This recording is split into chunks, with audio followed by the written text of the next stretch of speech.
A person's behavior, attitude, appearance, or how they are dressed never provokes or justifies sexual assault or harassment. Saying someone was asking for it because of their outfit, how they look, or who they are is victim blaming. Regardless of how someone is dressed, how much they drank, where they were, or what time of night it was, sexual harassment and assault is an intentional and violent choice, and the offender is 100% to blame.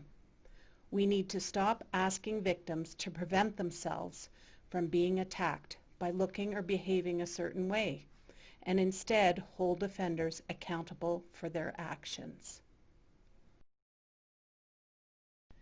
Most victims are sexually assaulted or harassed by someone they know. It is a common misconception that only strangers commit sexual assault. In reality, about 82% of cases, the sexual assaulter was known to the victim, like an employer, friend, first date, partner, spouse, roommate, classmate, neighbor, relative, or previous sexual partner. Even if you had consensual sex with someone before, sex is never a given. If someone does initially agree to sexual activity, they can change their mind and stop at any point.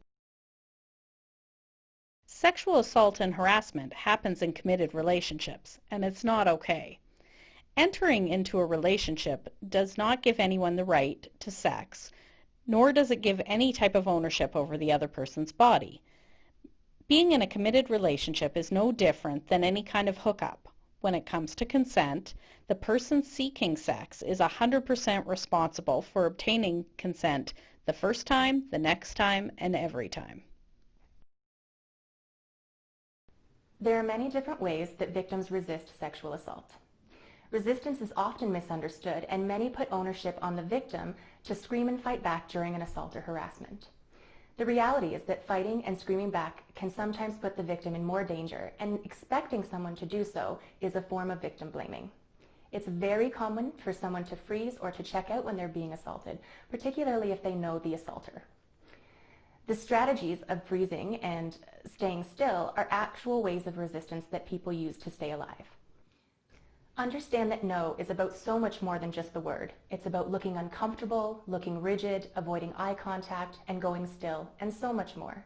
We need to stop telling victims how to survive an assault and instead hold offenders accountable for their actions.